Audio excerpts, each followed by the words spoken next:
तो बच्चों आज हम देखने वाले हैं भ्रूण के 3 जनन स्तरों का भविष्य। यानी कि जो भ्रूण होता है उसके जो 3 जनन स्तर होते हैं उनमें से 3 जनन स्तरों का भविष्य देखने वाले हैं। यानी कि कौन कौन से जनन स्तर होते हैं, एक्टोडर्म, मेसोडर्म और एंडोडर्म। तो जो टॉपिक है आपके क्लास 12 बायोलॉजी के चैप्टर मानव जनन वाले चैप्टर से लिया गया है। छोटा सा टॉपिक है तो इसे देख लेते हैं। तो एक्टोडर्म से बनने वाले अंग सबसे पहले देखेंगे। पहले पॉइंट में आपको लिखना होगा कि बाल नाखून अर्थात त्वचा के व्युत्पन्न। यानी कि जो बाल नाखून होते हैं उन्हें त्वचा का व्युत्पन्न कहते हैं। तो ये एक्टोडर्म से बनते हैं। और पूर्ण तंत्रिका तंत्र भी एक्टोडर्म से बनता है। और पीयूष ग्रंथि का मध्य पिंडक तथा पीनियल ग्रंथि ये भी एक्टोडर्म से बनती है।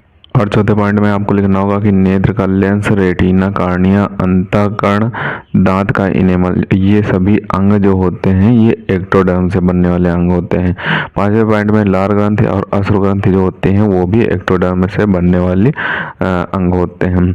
और इसके बाद आपको मेसोडर्म से बनने वाले अंग लिख देने हैं। पांच आपको पॉइंट लिख देने हैं, उसमें सभी अंग लिख देने हैं। मेसोडर्म में भी आपको 5 लिख देना है और जो एंडोडर्म होता है उसमें भी 5 लिख देने हैं।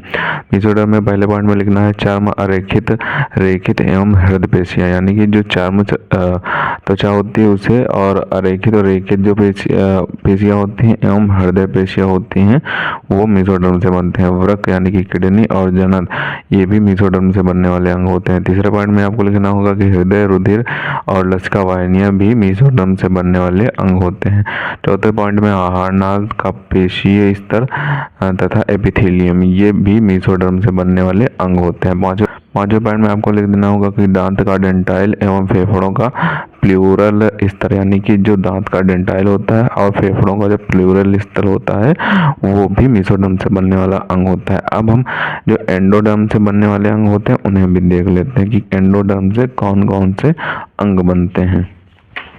तो आपको हेडिंग डालनी होगी कि एंडोडर्म से बनने वाले अंग। इसमें आपको पहला पॉइंट लिखना होगा कि आहार नाल का भीतरी आवरण, आहार नाल की ग्रंथियां ये एंडोडर्म से बनने वाले अंग होते हैं। दूसरे पॉइंट में आपको लिखना होगा कि थायराइड, पैराथायराइड। तीसरे पॉइंट में श्वास नाल, फेफड़े तो ये एंडोडर्म से बनने वाले कुछ अंग होते हैं। चौथे पॉइंट में आपको लिखना होगा कि मूत्राशय एवं जननों का जनन स्तर कोशिकाएं ये भी एंडोडर्म से बनने वाले अंग होते हैं।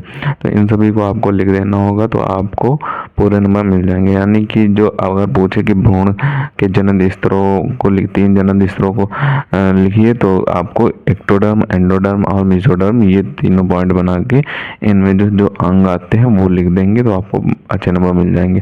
3 पॉइंट लिख देंगे, 4 पॉइंट लिख देंगे या फिर 5 पॉइंट लिख देंगे तो आपको पूरे नंबर मिल जाएंगे।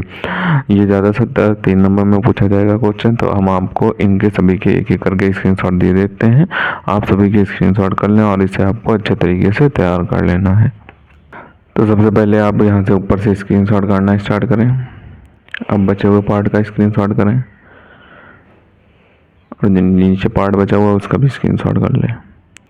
अब पीछे का जो एंडोडर्म से बनने वाले अंग हैं उनका भी आपको स्क्रीनशॉट दे देते हैं। अब आप यहाँ पे एंडोडर्म से बनने वाले अंगों का भी स्क्रीनशॉट कर लें। तो इन सभी को आपको अच्छे तरीके से तैयार कर लेना है। 1-2 बार इसकी प्रैक्टिस करेंगे आप अपने रफ कॉपी में तो ये आपको अच्छे तरीके से तैयार हो जाएगा। कभी कभी आपके एग्जाम में 3 नंबर या 2 नंबर में पूछ दिया जाता है। 2 नंबर में पूछेगा तो एक ही पूछेगा, या फिर एंडोडर्म पूछेगा या फिर एक्टोडर्म पूछेगा या फिर मेसोडर्म पूछेगा। ये क्वेश्चन आपके ऑप्शनल में भी बन जाते हैं कि कोई अंग बता देगा और पूछेगा कि ये अंग किससे बनते हैं। तो ये ऑप्शनल में भी आ जाता है। तो इसे आप अच्छे तरीके से तैयार कर लें। मिलते हैं किसी नए वीडियो में नए टॉपिक के साथ। तब तक के लिए धन्यवाद। और अगर अभी तक आपने हमारे चैनल को सब्सक्राइब नहीं किया तो सब्सक्राइब जरूर कर लें, क्योंकि हम इसी तरीके से क्लास 12 से रिलेटेड इंपॉर्टेंट टॉपिक पर वीडियो डालते रहते हैं।